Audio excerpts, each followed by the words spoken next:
Hey everyone! Welcome to another episode of the Radium Girls. Today we have a story about Stacey Castor, who is also known as the Black Widow.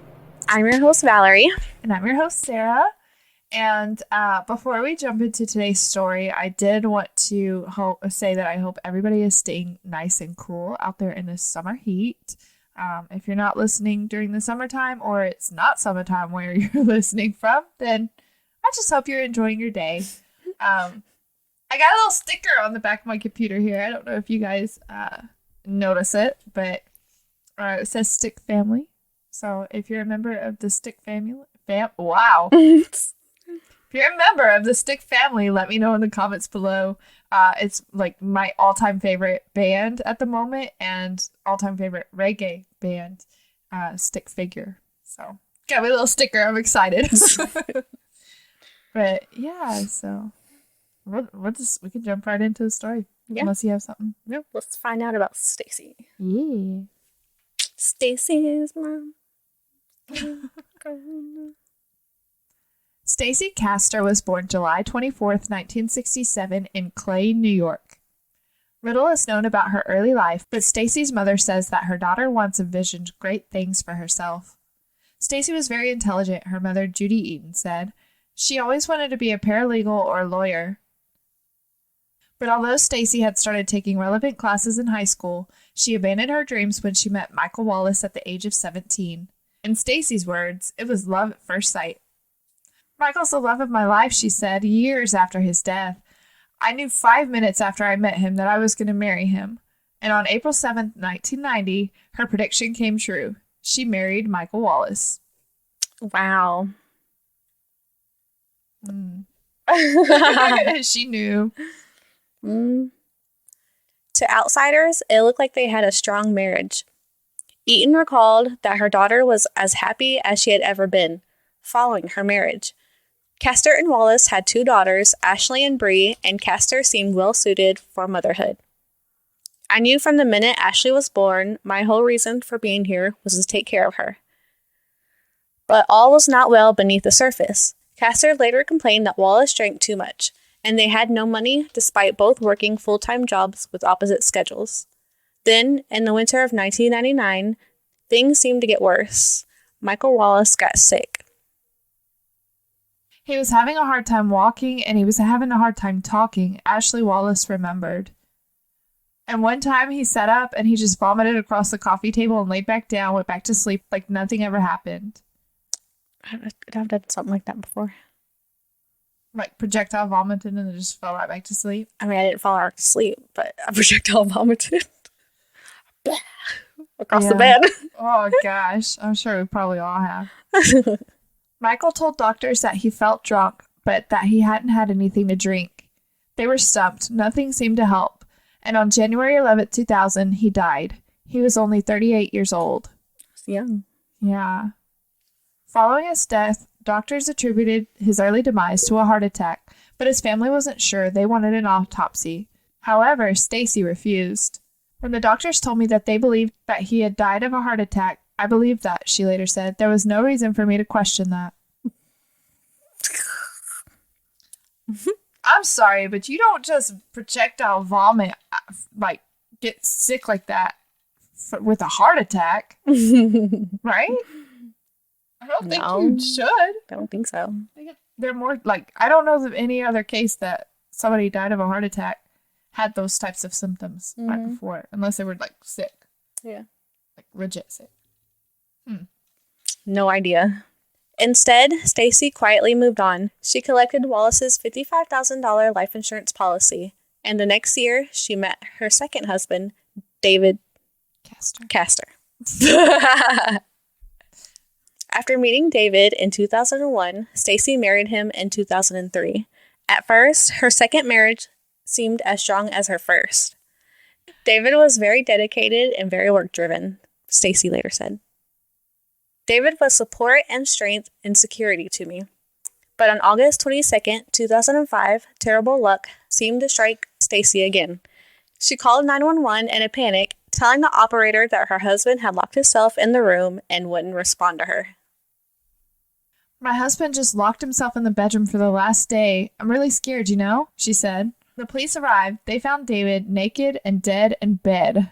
Investigators noted green liquid in a glass next to the bed and a bottle of antifreeze nearby. Okay. It appears to be a simple suicide by antifreeze poisoning, Sergeant Michael Norton of the county sheriff's office later said. But a couple of things struck investigators as odd. Stacey claimed that her husband had been depressed following the death of his father, but his ex-wife swore he would never kill himself, and David had left his entire $300,000 estate to his wife, cutting out his son. Dang. That is odd. I mean, I would assume that, like, you would want to leave it to your son or your children or whatever, like, not all of it just to your wife. Yeah, like 3, 4, so it's 2 years. They were together 2 years. Yeah, especially after only having been married to her for that long. Nah, something's screwy with that. I mean, should have at least like let the sun in to make it a little less obvious. Right. Come on, girl.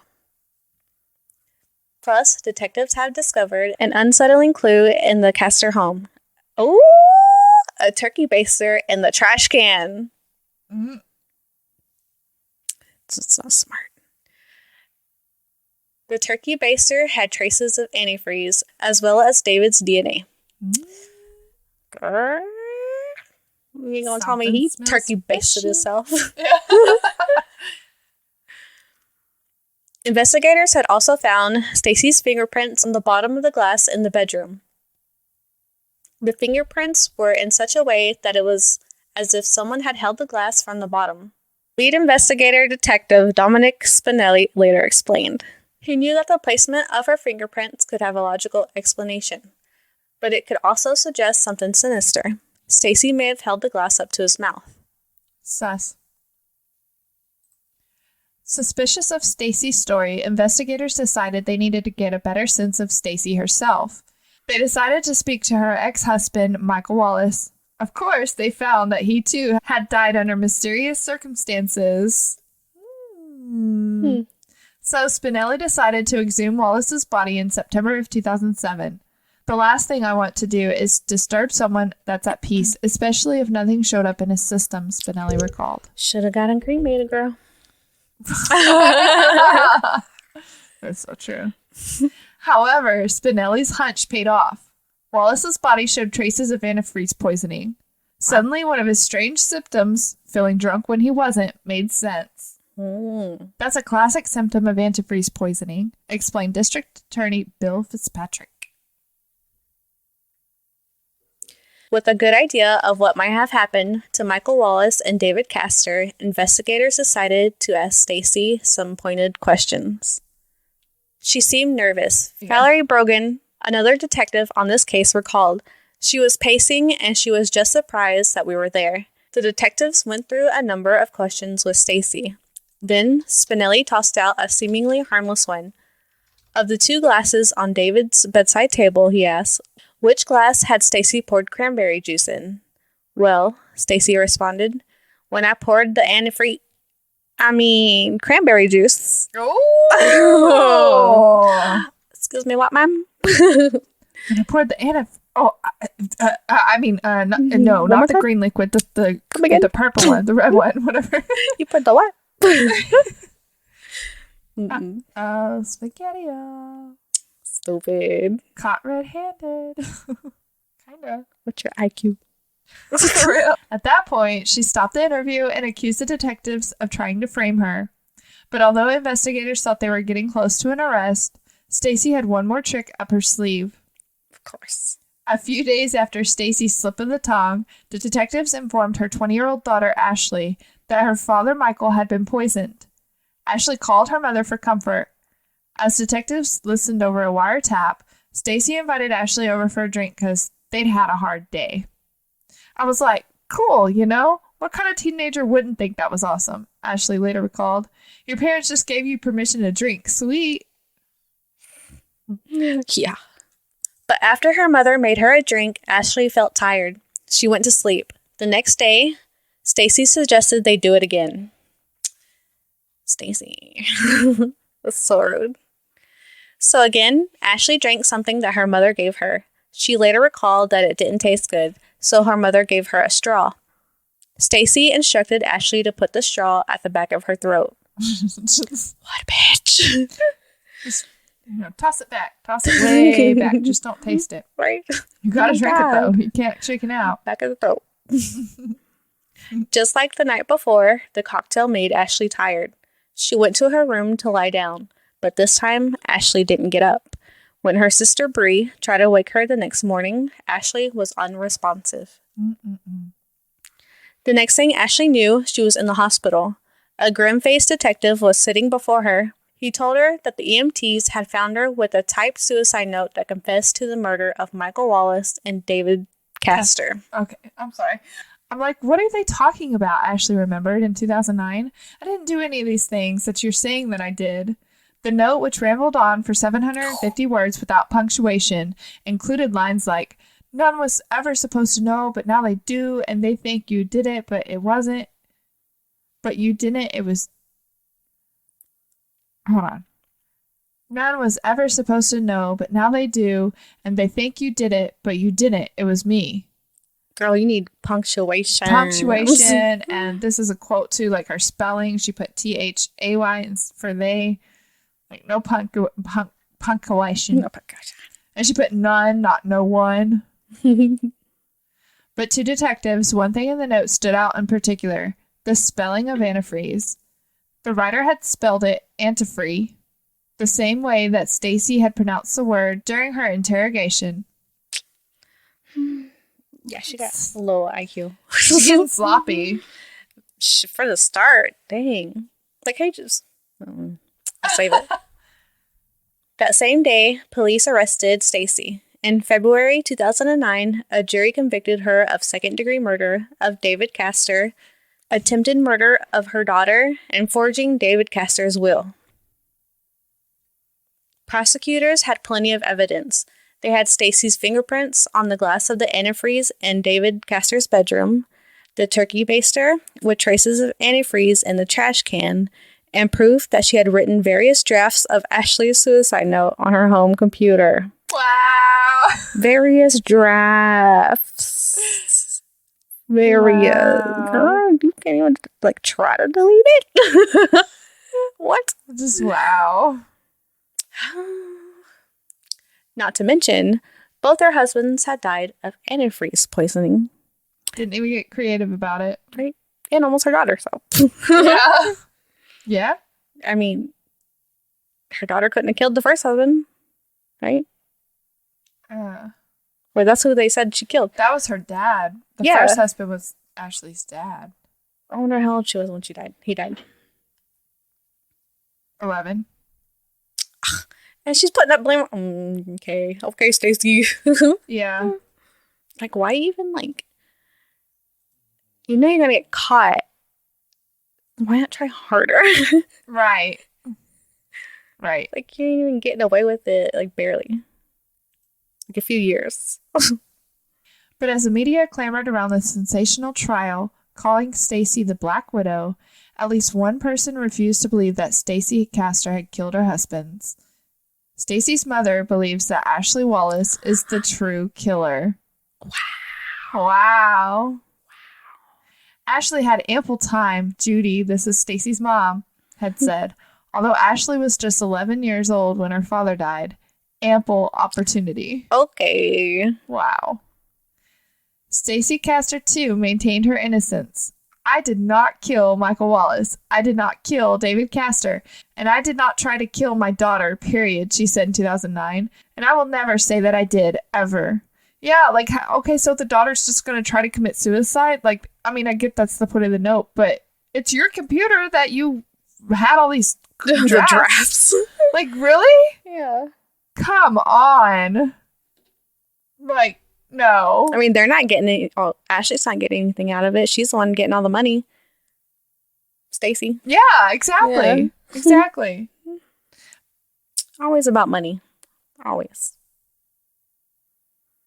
I think Stacey got nervous, and that's why she tried to kill her daughter, is because the detectives called Ashley to let her know about that what her dad actually died of. It wasn't a heart attack. Mm-hmm. I think that's whenever she's like, the detectives are putting things together. You know, they're putting these pieces together. I'm going to have to frame somebody. Might as well frame my daughter. So Yeah, it's fucked up. it's so fucked up. But she wasn't very good at framing, though. No, none of this.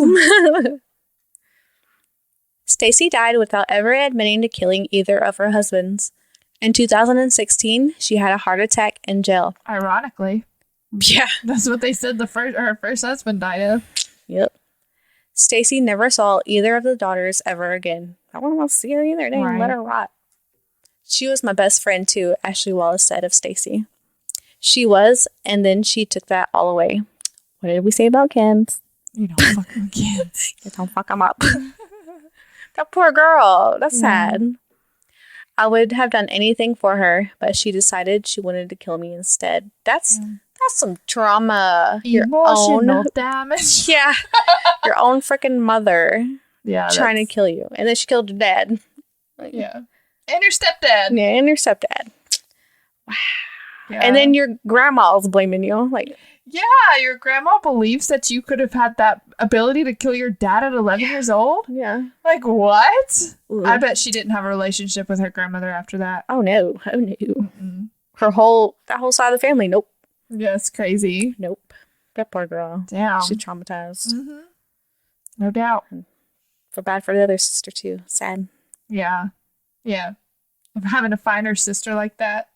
And find out that your mom is the one that probably did that to your own sister. Like, and your dad and your stepdad. Yeah, god dang. I can't. Like, ugh. Oh, I wonder what her sister thinks though. She like, because they don't really say what she believes. I didn't really look that up. So but it'd be like, come on, sister, come on. Yeah. Really? Crazy. Well, that was the story about the Black Widow murderer. Have you guys heard that story before? There's like several Black Widow murderers, like stories about women that they call Black Widow murderer out there. I just thought this one was pretty interesting. And I want to say this one might have been listener submitted. I want to say my mom did. So thanks, Mom. I feel like the Black Widow name is like too nice for her. Like, yeah. I feel like. Because Black Widows don't eat their babies. They don't kill their babies. She tried to kill her baby. Her daughter. Well, it's not baby, but... Oh, it's technically her baby. Yeah, that's her baby. Yeah, she needs something, like, nastier. Mm-hmm. Just, yeah. I don't even know. I don't even know. I don't even know. I'm trying to think what... I don't even know. I don't even know. But... So let us know what you thought about the story. If you have any suggestions for stories, don't forget you can leave them down in the comment section on our YouTube channel. You can also comment on our Facebook or send us a message there.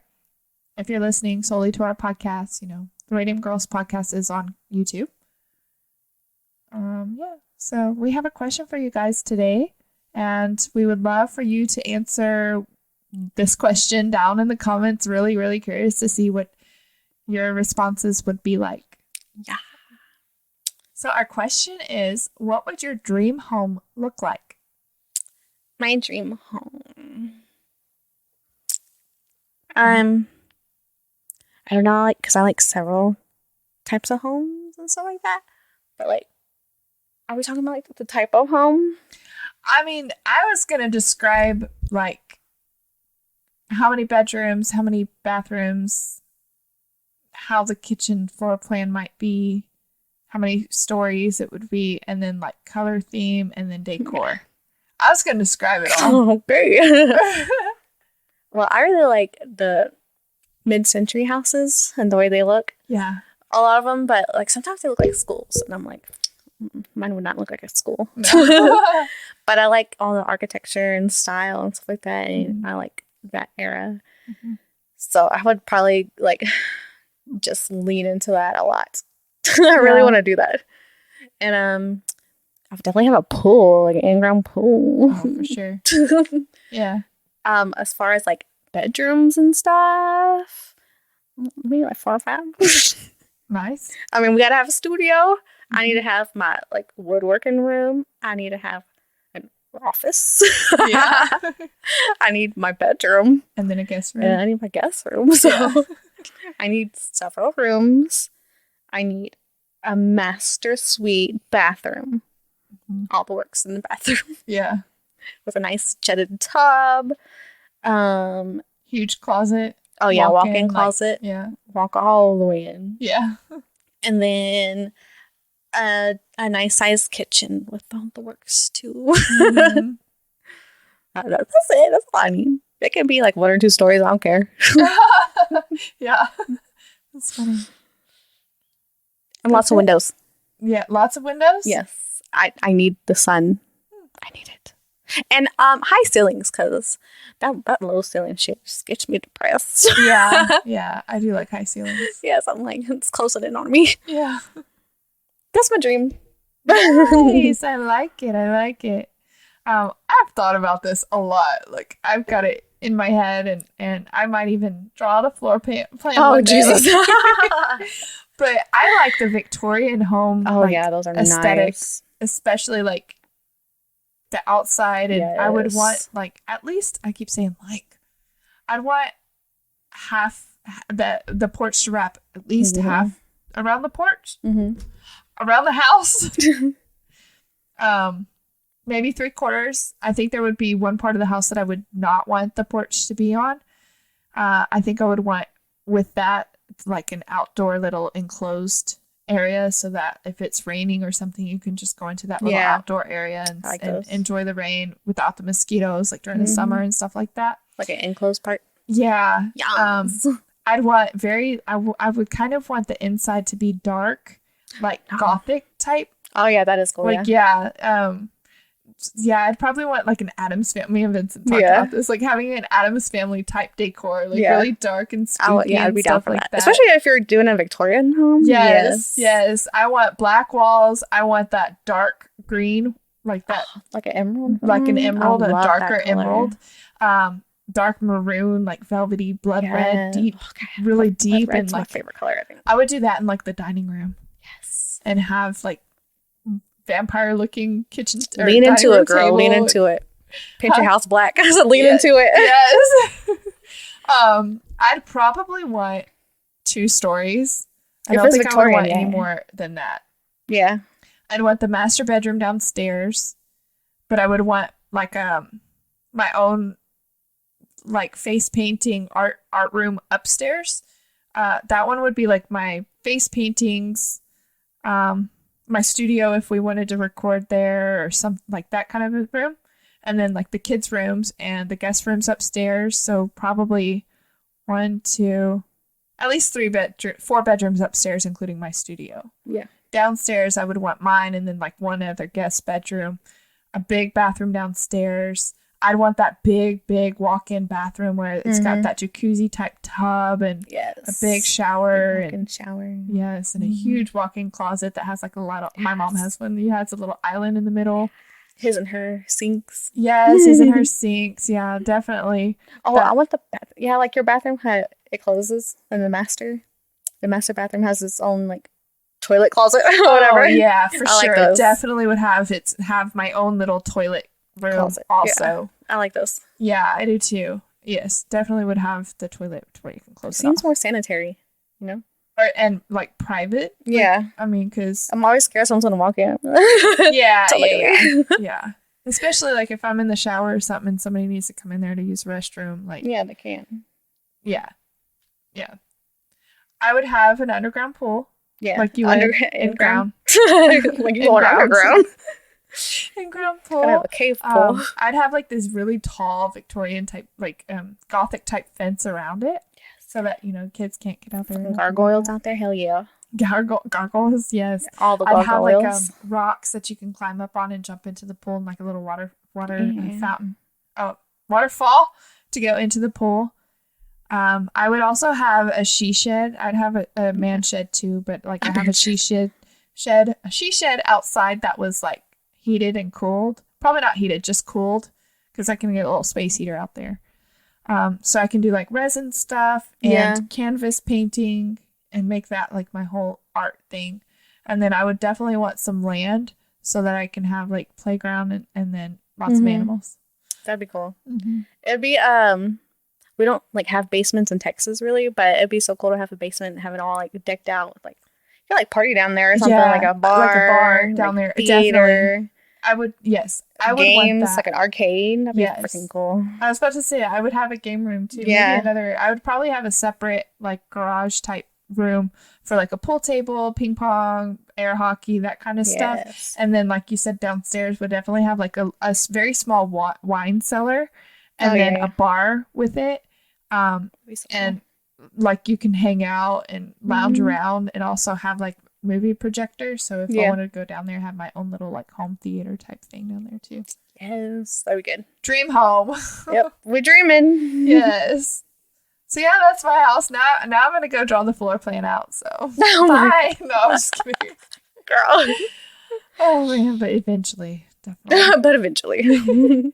What's your dream home? You don't have to like describe it in detail as we did, but you know, at least how many bedrooms would you want? What style of house and decor would you want? Would you want modern or what? Curious. Let us know in the comments. So thank you guys for listening to this episode. There's also a Lifetime movie on this. We haven't watched it or anything, but if you want to, it's out there. Yeah. I'm sure there's different stuff on here. Lifetime always has some pretty good movies like this kind of story. So I like watching the one they did on what's her name? The girl that killed her boyfriend, but it wasn't like her boyfriend. She like stalked him and stuff. They lived in Arizona. Arias. Jodi Arias. We did the story on her, didn't we? No, not yet. Oh, okay. But she has a good Lifetime movie out there. If you want to check it out. Just a suggestion. But that's it for today. We will see you next time. And as always, stay curious.